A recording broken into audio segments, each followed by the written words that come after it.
Bien, después de haber visto el Salmo 111, lo que vimos allí es cómo el Señor nos mostraba su gloria a través de sus obras en la creación y también a través de su obra en singular, su obra perfecta en nuestra salvación. Y terminábamos el Salmo con el versículo 10.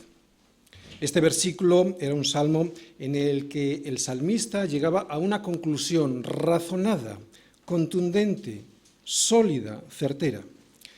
Después de considerar cómo Dios era, después de considerar a Dios como quien es, o sea, como Dios, y de quedarse impresionado por sus obras, el salmista nos decía en el versículo 9, en el anterior, santo y temible es su nombre, y que por lo tanto y en conclusión, al ser Dios quien es una profunda necedad no tenerle en cuenta y escucharle.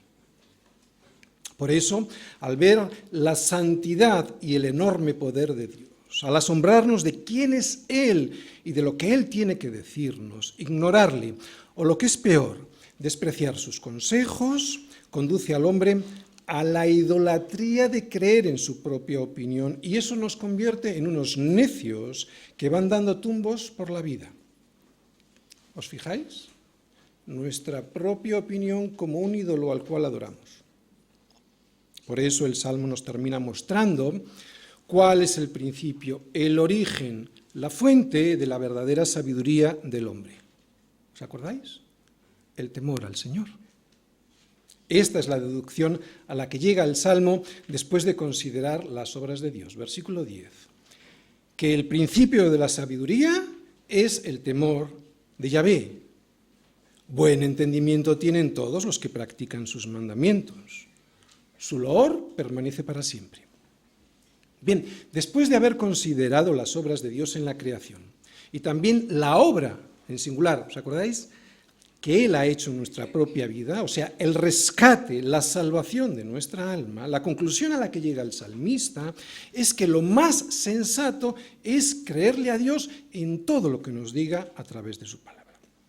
Después de mostrarnos con sorpresa y asombro quién es Dios a través de las increíbles obras que Él ha hecho por nosotros y con nosotros, nos dice que temer a ese Dios, o sea, considerar sus consejos con respeto y con reverencia, porque esto es temor de Dios en este contexto, o sea, que temer a Dios trae como consecuencia que tu vida sea justa, que tu vida tenga sabiduría, que es lo que está subrayado, y un loor que permanece para siempre.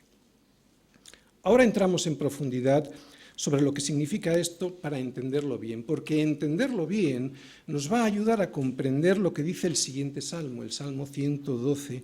De hecho, el siguiente Salmo 112 es la consecuencia, el reflejo, el resultado de poner en práctica estas palabras del versículo 10.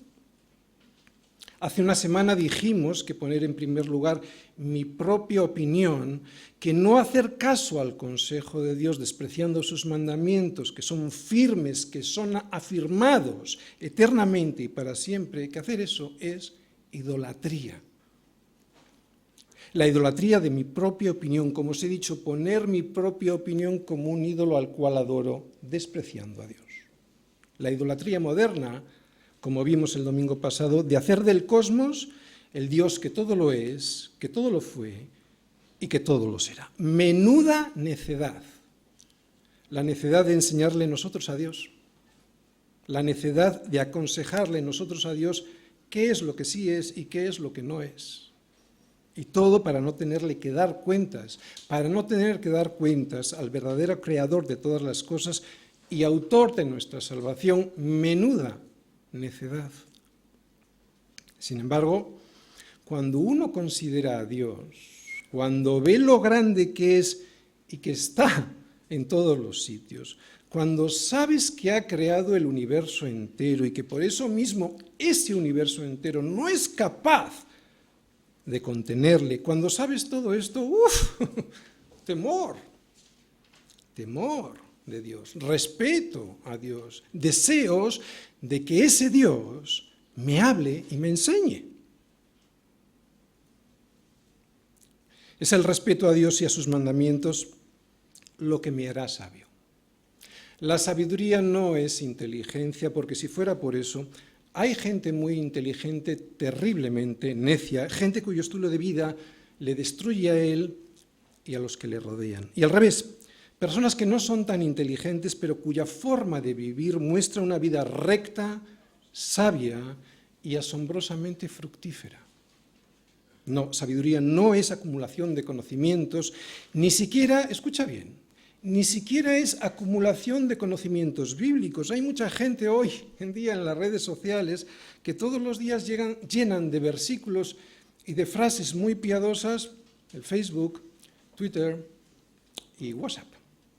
Pero como dice ahí más adelante, los que practican sus mandamientos, como dice ahí, eso no es sabiduría.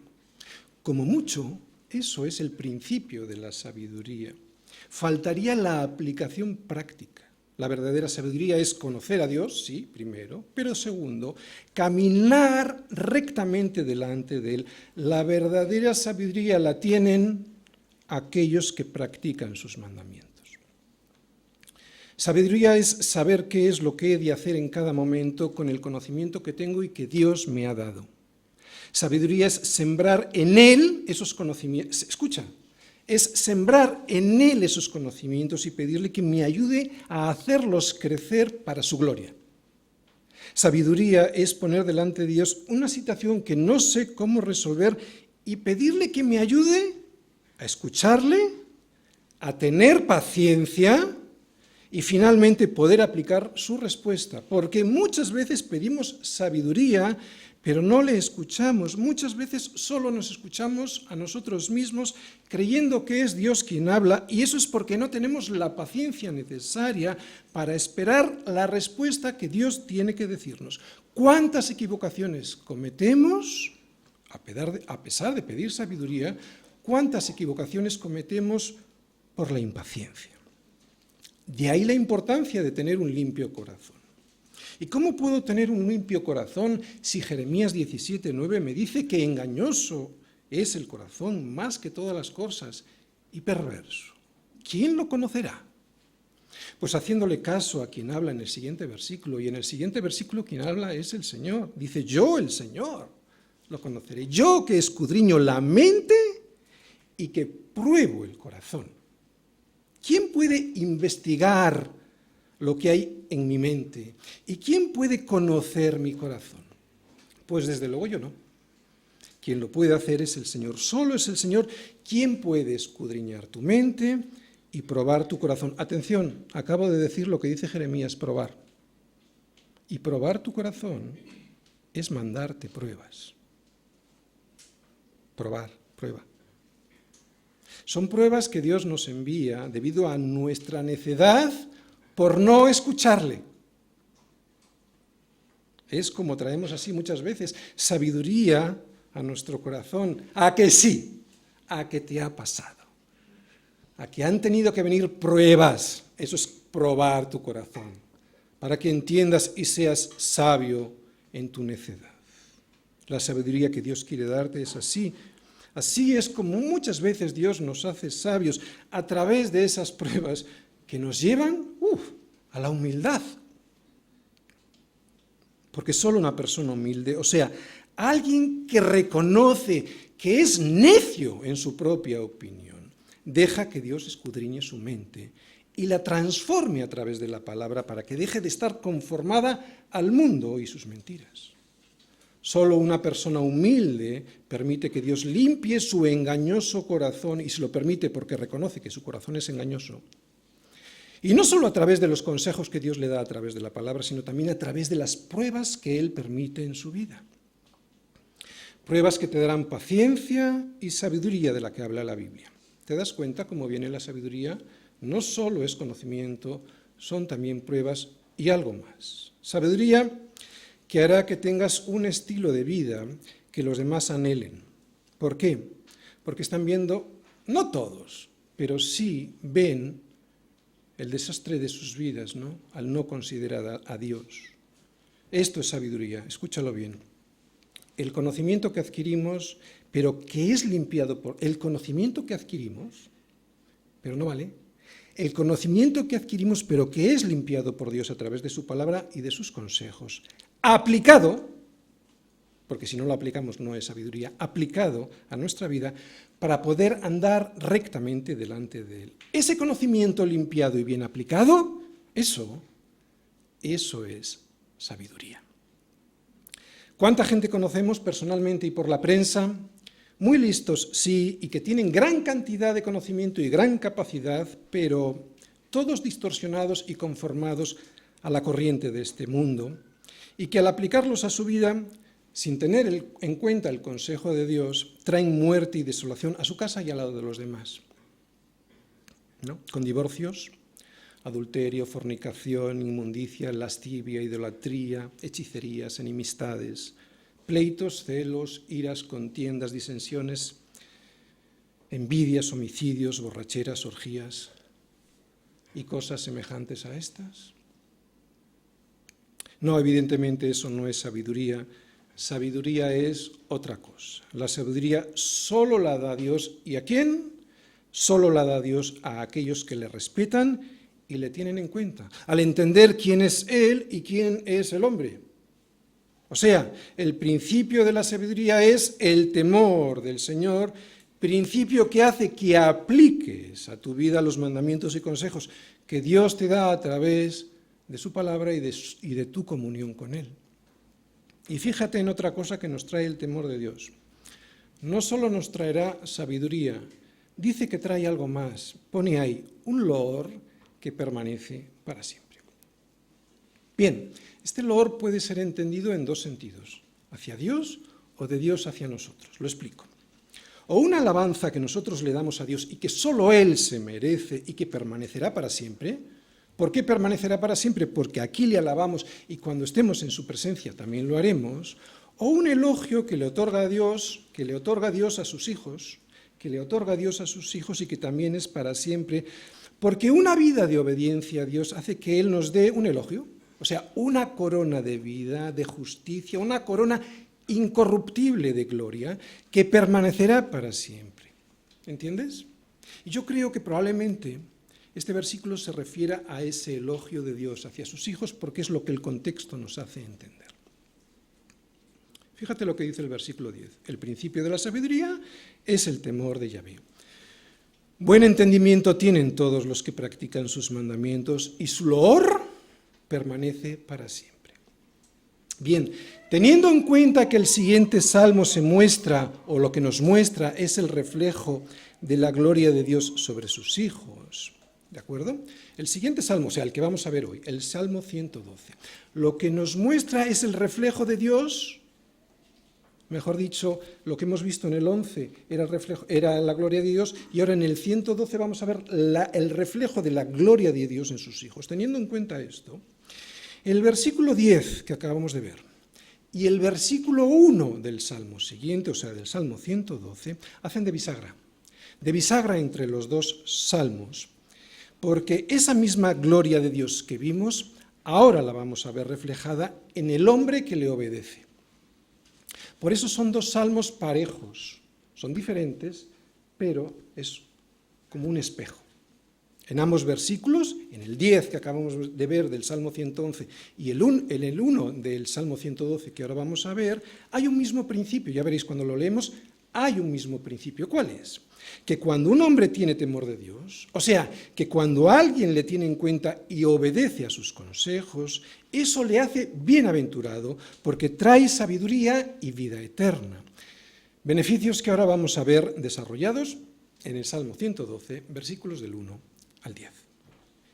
Bienaventurado el hombre que teme a Yahvé y en sus mandamientos se deleita en gran manera. Su descendencia será poderosa en la tierra, la generación de los rectos será bendita. Bienes y riquezas hay en su casa y su justicia permanece para siempre. Resplandeció en las tinieblas luz a los rectos.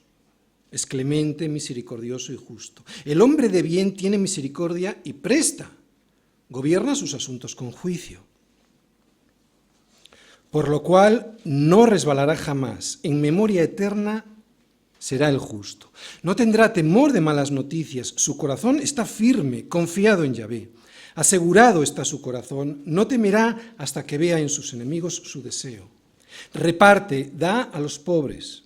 Su justicia permanece para siempre, su poder será exaltado en gloria. Lo verá el impío y se irritará, crujirá los dientes y se consumirá. El deseo de los impíos perecerá.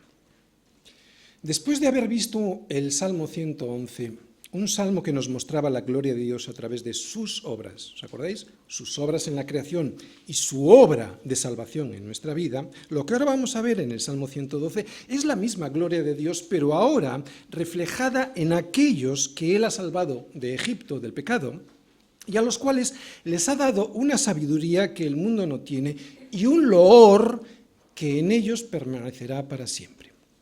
Si el Salmo 111 habla del Padre, el Salmo 112 habla de sus hijos. Y son unos hijos que Él ha adoptado porque estaban perdidos. Hijos que antes estaban perdidos, pero que ahora han sido rescatados de un enemigo, el pecado, que solo pretendía su desgracia, engañándoles. ¿Cómo les engaña? Con la mentira de siempre. Si seguís vuestra propia opinión, seréis como Dios. Que si en tu propio criterio ves que el árbol es bueno para comer, que es agradable a tus ojos, que es codiciable para alcanzar sabiduría, toma de su fruto y come. Come porque, y aquí viene el engaño, come porque sabe Dios que el día que comas de él serán abiertos tus ojos y serás como Dios, sabiendo el bien y el mal. Y poca gente se resiste a este engaño. Pero la realidad de este engaño es que te quedas desnudo y eres echado de la presencia de Dios. Y es por eso que tu vida aquí es un desastre, porque no tienes la verdadera sabiduría que te evita los tropiezos hasta que reconoces que Él tiene la razón. Y el reconocimiento de que Él tiene la razón es así como empiezan a caminar sus hijos por la senda de los justos. Como la luz de la aurora, que va en aumento hasta que el día es perfecto. Y este camino, que va en aumento hasta que el día es perfecto, se llama santidad. Los beneficios de la santidad, la alegría de la santidad, Salmos 112. Pregunta muy importante, porque esto va a definir absolutamente nuestra vida. Quiero que prestéis mucha atención. ¿Se puede obedecer sin alegría? Hombre, pues por poder se puede, ¿verdad? De hecho, es como muchos cristianos hemos vivido durante mucho tiempo, viviendo en la carne. Y por lo tanto, obedeciendo los consejos y los mandamientos de Dios, pero como una pesada carga que no traía alegría a nuestras vidas. ¿Sí? ¿Se puede obedecer a Dios sin alegría? Sí, se puede. Pero según el versículo 1, hacerlo así no tiene ningún sentido, porque hacerlo así no te hace bienaventurado. Y es que este primer beneficio que vemos en el camino del Señor es la alegría. Es el primer beneficio que vemos en el camino de nuestra santidad. Y atención, es importante, porque esto va a marcar todo nuestro carácter cristiano en el caminar con Cristo. Es obedecer a Dios, sí, pero con gozo, con deleite, con alegría. Fíjate lo que dice el versículo 1, primer beneficio. Versículo 1. Bienaventurado el hombre que teme a Yahvé y en sus mandamientos se deleita en gran manera. Bien, aquí, si os habéis dado cuenta, volvemos a ver el concepto con el que terminamos el salmo anterior, el Salmo 111. ¿Cuál es ese concepto? El temor de Dios, el temor a Dios. Y es que el último versículo del Salmo 111 y este primer versículo del Salmo 112 hacen de nexo de unión entre ambos salmos. Son como las bisagras que unen los dos salmos. ¿Y qué tiene que ver el temor de Dios con el deleite de obedecer a sus mandamientos? ¿No te da la sensación de que aquí hay una aparente contradicción? Porque parecen conceptos contradictorios. Otra vez, ¿qué tiene que ver el temor a Dios con el deleite de obedecer a sus mandamientos. Se puede vivir obedeciendo a Dios y que esa obediencia no sea una carga pesada, sino todo lo contrario, una gran alegría. Pues yo creo que sí. De hecho, aquí volvemos a ver el principio, la clave, la llave que nos abre la puerta del gozo en nuestra vida cristiana. Me explico. Lo que aquí volvemos a ver es lo que vimos en el último versículo del Salmo anterior, el temor de Dios. Pero, curioso, ahora nos lo presenta como un deleite. Bien, necesitamos usar la razón, ¿de acuerdo? Dios quiere que uses la razón, no solo el sentimiento. Por lo tanto, cuando no sientas deleite, usa la razón, porque la Escritura te dice que la obediencia es un deleite. Voy a intentar ayudarte, pero necesitas usar la razón, o sea, hacerte ciertas preguntas. Y yo voy a hacer alguna. Ahora voy a hacer una pregunta que, contestada adecuadamente, puede resultar clave en tu vida para que dejes de obedecer a Dios por miedo a las consecuencias, por miedo a las consecuencias de Dios, ¿de acuerdo? A las consecuencias que Dios puede traer a tu vida y, por lo tanto, que obedezcas a Dios como una obligación que te produce una aridez en tu vida en vez de gozo. ¿Tener temor de Dios es tenerle miedo? Puede que cuando eras un niño sin entendimiento, y estoy hablando espiritualmente, sí puede producir un efecto beneficioso ese miedo a Dios, puesto que puedes escapar del peligro de seguir tu propio criterio en vez de la opinión de Dios, y eso es bueno. Pero esa no es la pregunta. ¿Se puede vivir así constantemente? ¿Se puede vivir siempre así en la vida cristiana por miedo a las consecuencias de un Dios que sabemos que tiene un gran poder, que es un poder enorme y además que es justo en gran manera y que por eso no dejará sin castigo al culpable? Otra vez te hago la pregunta. ¿Tener temor de Dios es tenerle miedo al saber que es un Dios todopoderoso? Pues depende del lado en el que te encuentres, depende del lado en el que te coloques ante ese Dios que tiene tanto poder.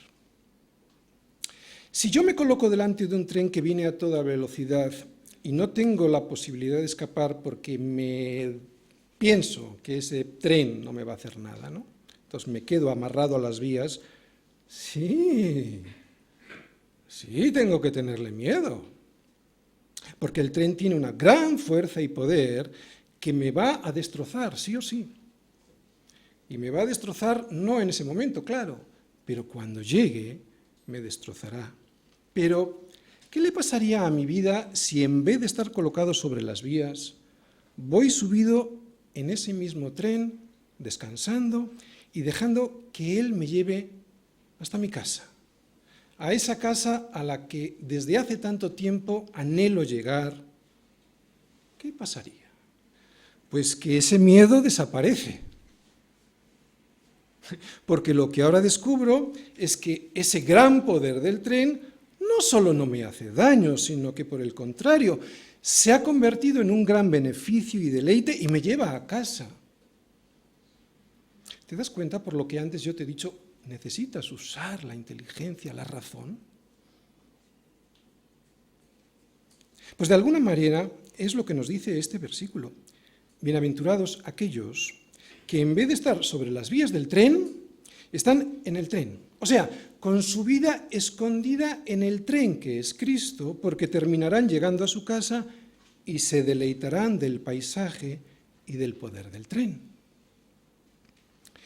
Primer beneficio, pues, de la santidad, el deleite, es lo que he subrayado. El deleite del poder de Dios operando en mi vida. Que mi caminar en santidad sea mi felicidad.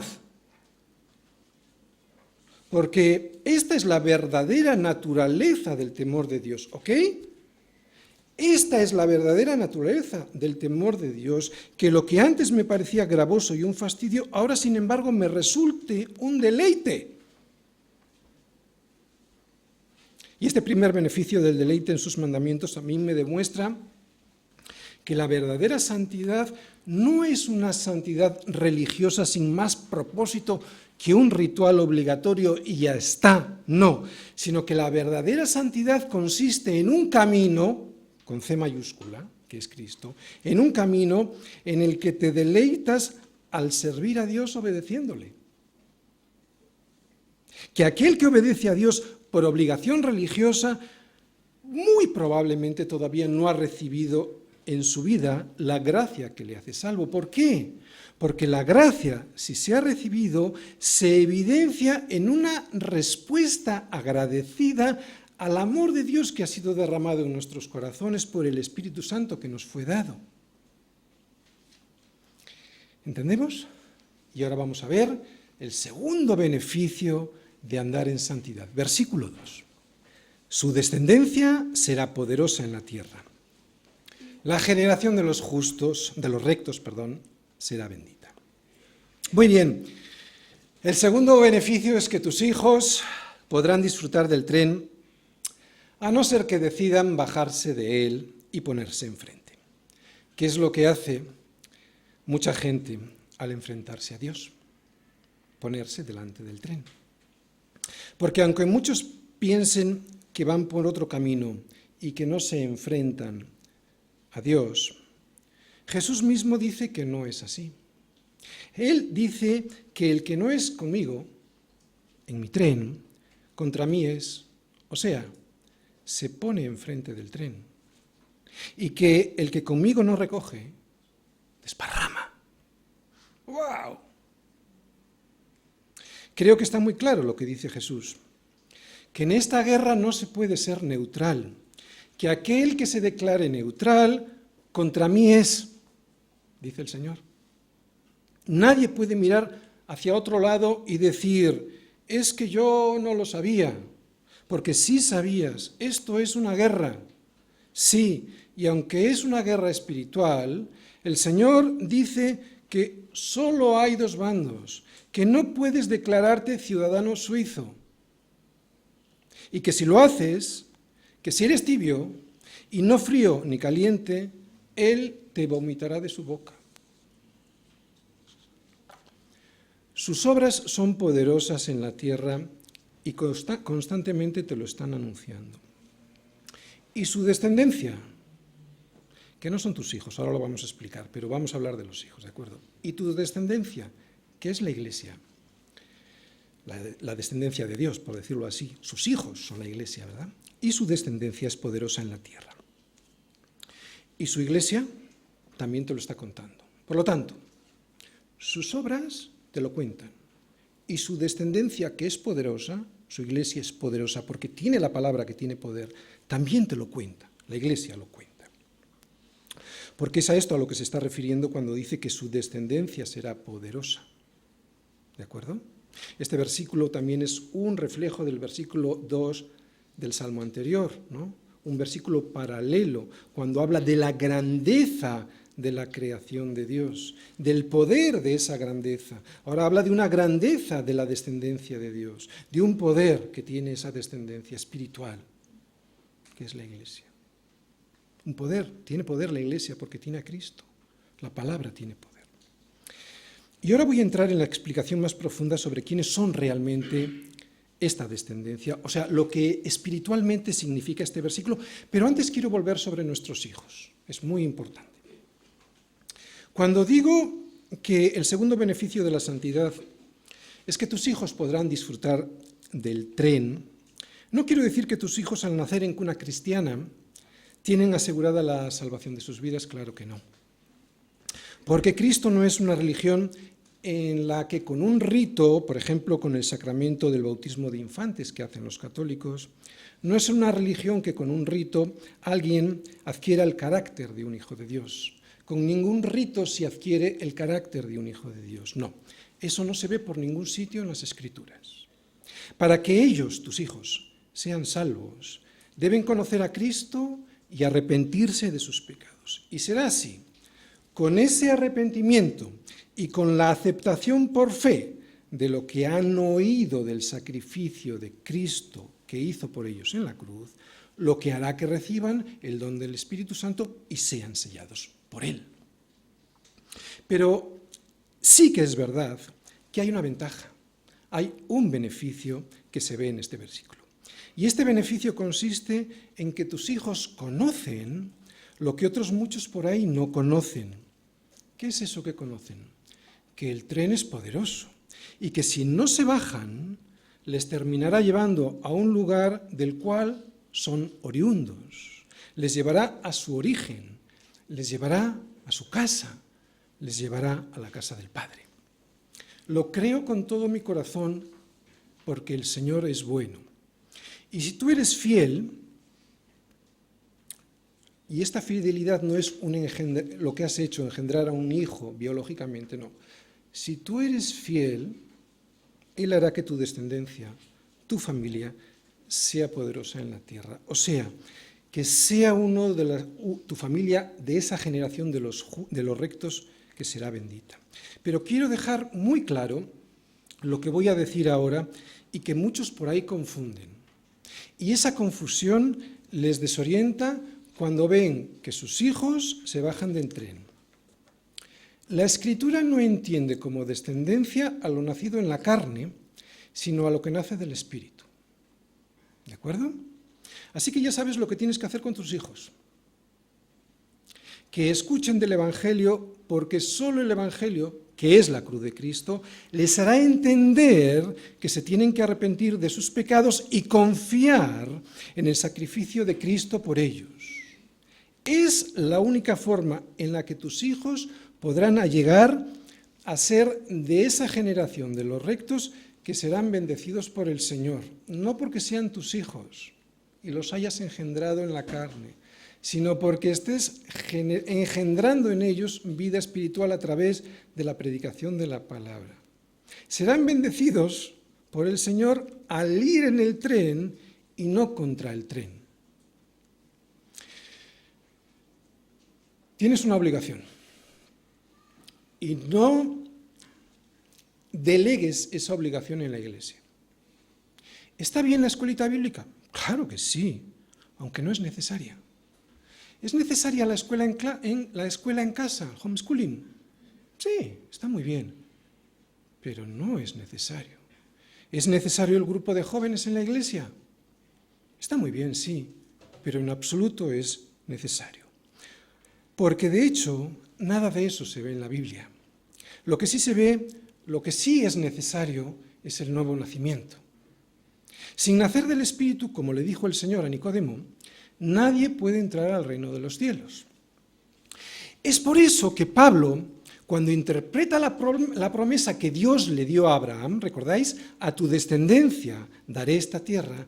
Cuando Pablo interpreta esta promesa de Dios a Abraham, no está pensando en los descendientes biológicos de su carne, sino que dice: no todos los que descienden de Israel son israelitas, ni por ser descendientes de Abraham son todos hijos, sino que en Isaac te será llamada descendencia. Esto es, no los que son hijos según la carne son los hijos de Dios, sino que los que son hijos según la promesa, esos son contados como descendientes.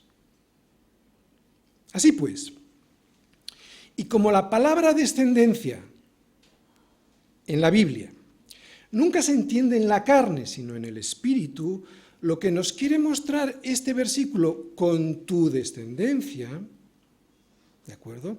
Aquella que engendras como padre al hablar de tus hijos sobre Cristo, y aquella que engendras cuando hablas a los demás, esa vida que engendras, que la da Dios, pero tú eres el instrumento. Cuando hablas a los demás de Cristo, cuando eres testigo del Señor, será poderosa en la tierra. Esa es la descendencia que será poderosa en la tierra, porque llegarán a ser la generación de los bendecidos por el Señor. ¿Has entendido? Y ahora vamos a ver el tercer y cuarto beneficio. Versículo 3. Bienes y riquezas hay en su casa, y su justicia permanece para siempre. Bien, por lo que hace referencia al tercero de los beneficios, quiero ser lo más honesto posible con este pasaje. Estoy absolutamente convencido, y así lo estudiamos en nuestros discipulados, que uno de los beneficios de la santidad, uno de los beneficios de caminar por este camino que es Cristo, es el de tener bienes y riquezas en tu casa. ¿A qué me refiero con tener bienes y riqueza en tu casa y por qué lo digo así? Bien, primero porque el andar en Cristo y con Cristo es algo que afecta realmente a tu cartera. Y es que alguien que camina con el Señor a su lado es alguien que confía en Dios para su economía y que le considera en todos sus gastos.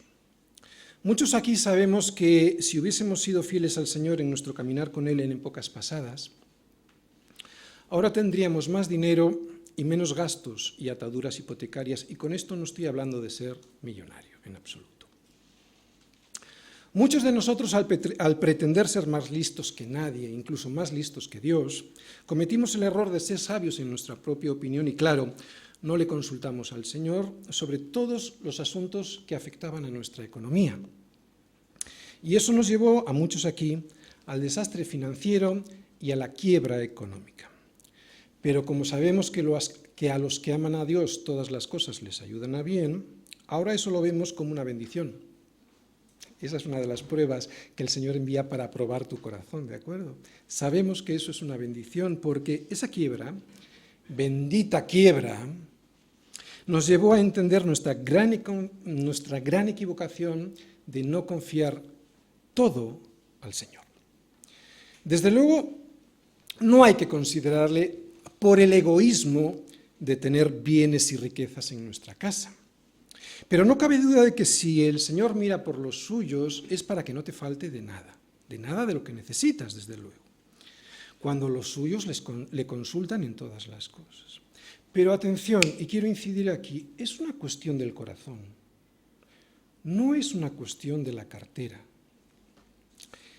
Y es una cuestión del corazón porque al igual que antes la palabra descendencia no se refería a una descendencia física, biológica, sino que se refería a una descendencia espiritual, del mismo modo ahora se refiere a otra cosa más profunda y que afecta al corazón, no a la cartera. Por eso, y en segundo lugar, porque precisamente yo creo que este pasaje se refiere a un asunto del corazón, la palabra casa que vemos ahí se refiere al corazón. Y lo vamos a leer ahora, sí, fijaros. Bienes y riquezas hay en su corazón. Y si vemos el pasaje de esta forma, de esta manera, ¿qué riqueza mayor vamos a tener que el amor de Dios morando en nuestros corazones? ¿Verdad? ¿Qué mayor fortuna puede desear alguien que la vida eterna? ¿Cuál es una mayor y mejor riqueza que tener un corazón satisfecho con lo que tiene? Así pues, si vemos de esta manera el pasaje, y no como lo ven muchos por ahí, esos llamados de la teología de la prosperidad, que nada que ver, no está hablando de eso en absoluto. Si vemos así, de esta manera, el pasaje, vamos a entender mucho mejor las palabras de Pablo a los Corintios, siempre gozosos, como pobres, mas enriqueciendo a muchos, como no teniendo nada, mas poseyéndolo todo. Lo que aquí les está diciendo Pablo a los Corintios es que no hay mayor riqueza material en este mundo que prescindir de ella.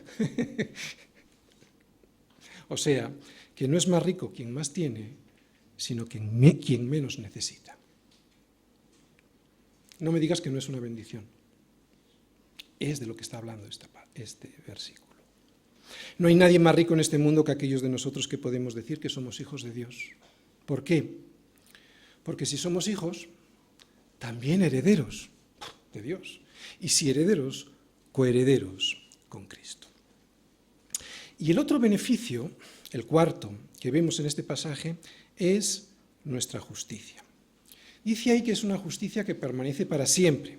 Es evidente que si Cristo es nuestra justicia permanecerá para siempre. ¿Sí o no? Cristo es nuestra justicia cuando creemos en Él. No es nuestra justicia, nuestra propia justicia, sino ya es Cristo. Y si Cristo es nuestra justicia, esa justicia permanecerá para siempre.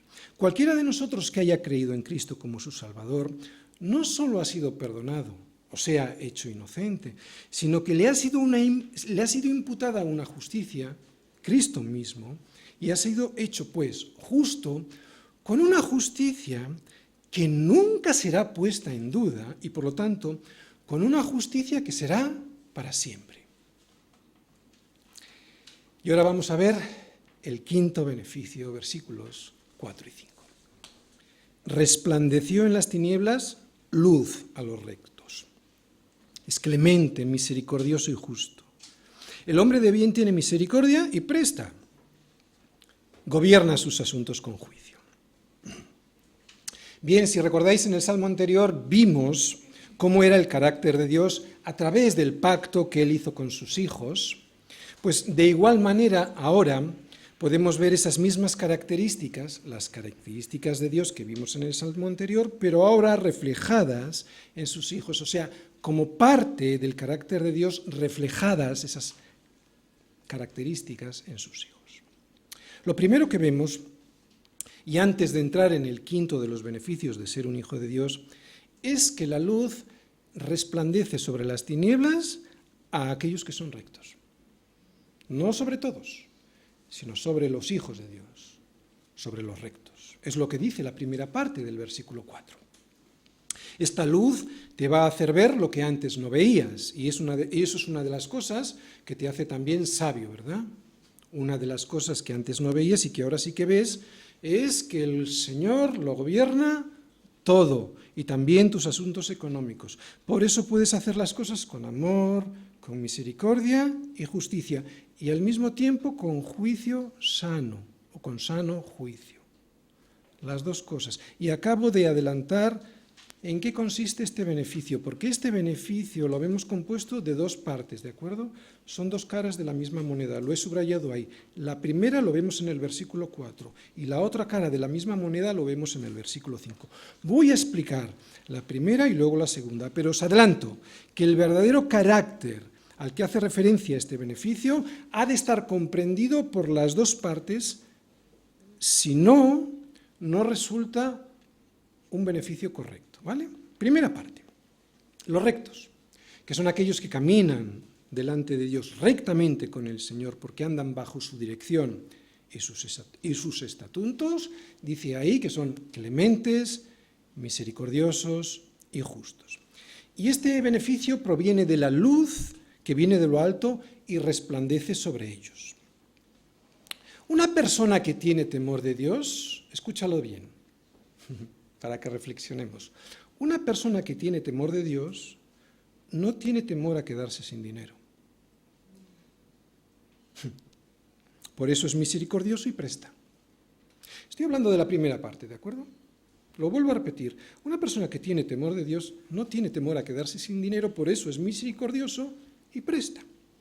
No es alguien al que le preocupe el dinero en el sentido de andar siempre agobiado por la falta o abundancia de él. Es alguien que confía en Dios y su provisión. Por eso presta. ¿Por qué?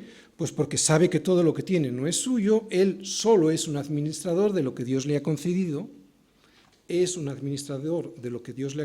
y es aquí donde entra la segunda parte de este beneficio.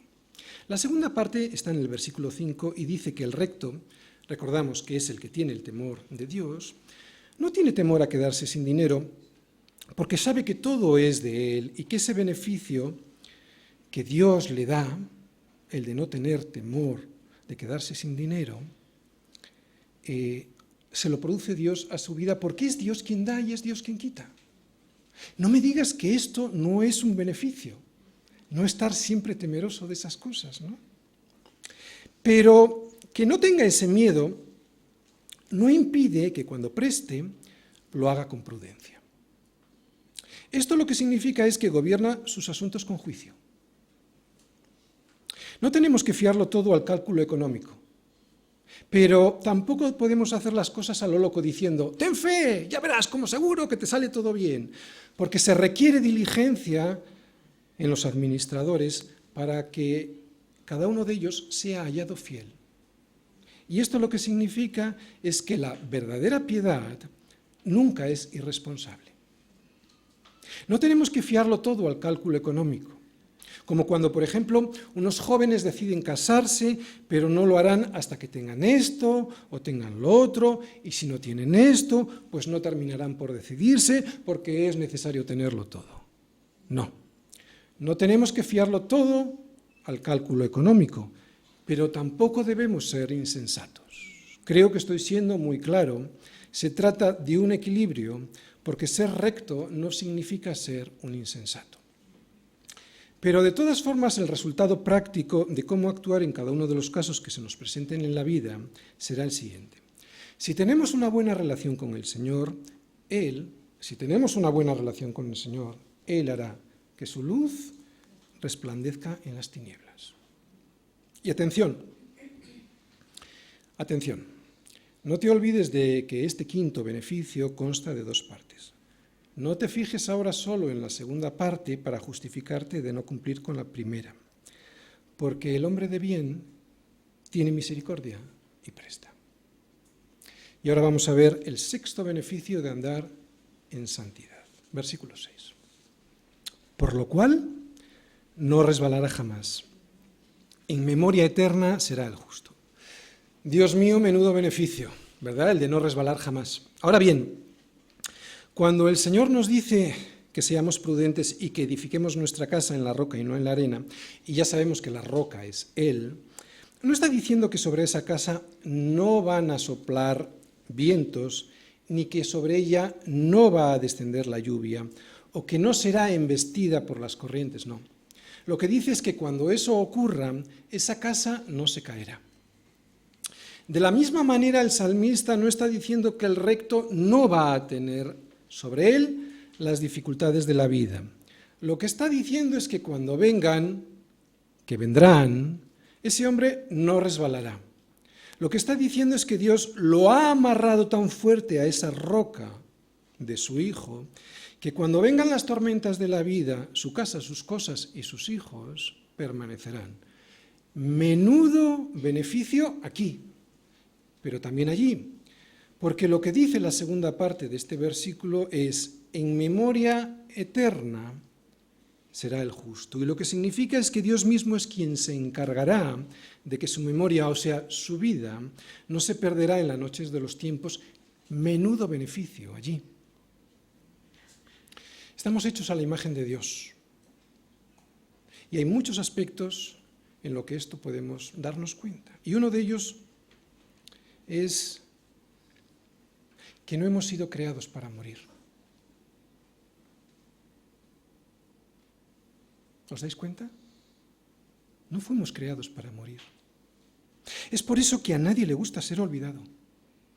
Pero morimos. Eso es a causa del pecado. Y cuando morimos, todos somos olvidados. Todos. Puede que tengan que pasar unos cuantos años, pero después de una generación normalmente, algunos, los más famosos, algo más, pero ya nadie después se acuerda de quién había sido. Sin embargo, la única manera de no ser olvidado consiste en ser uno de los justos delante del Señor.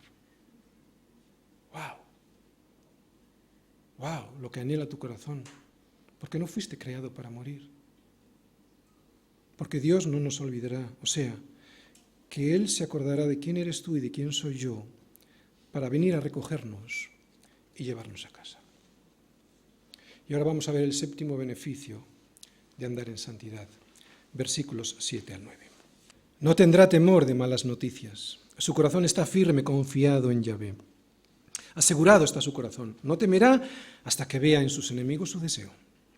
Reparte, da a los pobres. Su justicia permanece para siempre. Su poder será exaltado en gloria. Al igual que antes, aquí no dice que no vendrán malas noticias a tu vida. Lo que dice es que cuando vengan, tu corazón no resbalará. ¿Y sabes por qué no resbalará? No resbalará porque está firme y bien resguardado en Cristo. Si esto es así, claro. Es interesante porque necesitamos estar bien firmes en Cristo para que este beneficio de la santidad se pueda cumplir de verdad en nuestra vida. Porque es un beneficio. Piénsalo un poquito y verás. El séptimo beneficio es la calma. Lo que he subrayado yo ahí, no tendrá temor, es la calma. ¿Veis cómo necesitamos usar la razón para no vivir siempre, ni espiritualmente, ni en la vida, usando solo los sentimientos? Los sentimientos deben de ser la conclusión de nuestra razón, de lo que sabemos, y saber no es un sentimiento, de lo que sabemos del Señor con nosotros. Vuelvo a repetirlo, este beneficio es la calma. Necesitamos, cuando no tenemos este beneficio, usar la razón y recordar esto.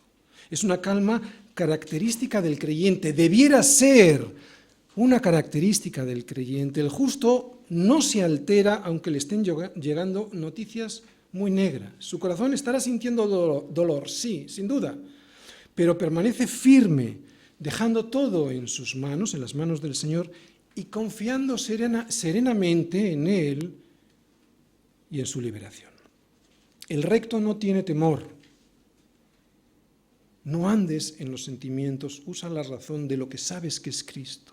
El recto no tiene temor, entre otras cosas, porque no tiene nada que esconder, ni tampoco tiene nada que perder en este mundo. ¿Te das cuenta? Claro, pero para eso no tienes nada que esconder o nada que perder. Si estás amarrado a las cosas de este mundo, tienes cosas que perder y entonces tienes temor cuando viene una crisis. Otra vez, el recto no tiene temor, entre otras cosas, porque no tiene nada ni que esconder ni que perder. El que sí tiene algo que esconder y que perder, vive en una constante incertidumbre porque teme ser descubierto y teme perder lo que tiene. Pero el recto no. Y el versículo 8 lo que probablemente quiera decir, según el hebreo y el contexto, es que el recto estará siempre, hasta que no mire a sus opresores desde arriba, estará siempre seguro. O sea, que no temerá aquí, aunque todavía no esté seguro porque sus enemigos le persiguen. Y el versículo 9 es una repetición de lo que hemos visto antes de los beneficios del carácter de un hombre bienaventurado, ¿no? Como la clemencia, lo está repitiendo otra vez, la clemencia, la bondad que hemos visto antes. Y yo creo que lo repite para dejar clara una cosa, que la imagen de la piedad no solo es piedad vacía, que va acompañada de misericordia. Y eso nos demuestra si nuestra piedad es real, auténtica y no simulada. Por eso yo creo que lo repite aquí. Pero es lo que hemos visto antes, misericordia, clemencia, etc. Y ahora hemos terminado los beneficios, pero viene un contraste. Ahora viene el contraste entre los beneficios que acabamos de ver del recto, comparándolos con el fin al que le espera al impío, versículo 10. Todo esto lo verá el impío y se irritará, crujirá los dientes y se consumirá, pero el deseo de los impíos perecerá. Este versículo, si os dais cuenta, contrasta con el resto. Está puesto al final. ¿Para qué? Para que resalte todavía más lo que acabamos de ver. ¿Y qué es lo que acabamos de ver? Pues la bendición que significa tener los beneficios del carácter de Dios en nuestra vida. Y lo que nos muestra es la actitud que tiene el impío ante el justo que ha sido bendecido por Dios. ¿Qué dice? Dice que se irrita y le crujen los dientes. Pero no solo dice que se irrita y que le crujen los dientes, dice que se consumirá. Yo conozco a personas que se consumen en vida solo por la envidia de ver a alguien que es bienaventurado. O sea, que tiene la bendición de Dios sobre su vida. Debe ser horrible vivir así, consumiéndose en vida y crujiéndole los dientes al ver que hay uno que está enfrente que es bendecido por el Señor. No estoy hablando de dinero, no estoy hablando de estas cosas, estoy hablando de bendición espiritual. ¿Los has visto así en tu vida? Aquí dice que existen. Pero dice más, dice que su deseo perecerá. ¡Wow! ¡Qué bien! ¿Te das cuenta de la esperanza? Este versículo es esperanza. Su deseo perecerá. O sea, que no se van a cumplir los deseos que se propusieron durante esta vida. Puede que a veces sí los hayan conseguido temporalmente, ¿no? Una familia, una empresa, prosperidad, unos hijos. Pero lo que dice es que al final todo eso en él perecerá, no permanecerá, será destruido, serán unos desgraciados, porque sin Dios nada vale la pena ni aquí ni mucho menos allí. El crujir de dientes no solo es un estado en el que se encuentran temporalmente aquí los impíos, también es un estado permanentemente allí. El lloro y crujir de dientes, como nos dijo Jesús, es el estado en el que quedan aquellos que son echados fuera de la presencia de Dios. Y este estado no solo significa que se lamentarán de su situación, lloro. También significa que seguirán deseando con todas sus fuerzas destruir al justo, pero que al no conseguirlo se enfurecerán, crujir de dientes. Penosa situación. En definitiva, este versículo lo que te está diciendo a ti y a mí es que nos llegará un día en el que la maldad desaparecerá para siempre. Termino, muy corto, solo 2 frases. Quiero terminar de la misma manera que como empieza el Salmo. Versículo 1, primera parte, que dice, bienaventurado el hombre que teme al Señor. Y yo te lo voy a resumir con otra frase. Teme a Dios y no tendrás que temer a ninguna otra cosa.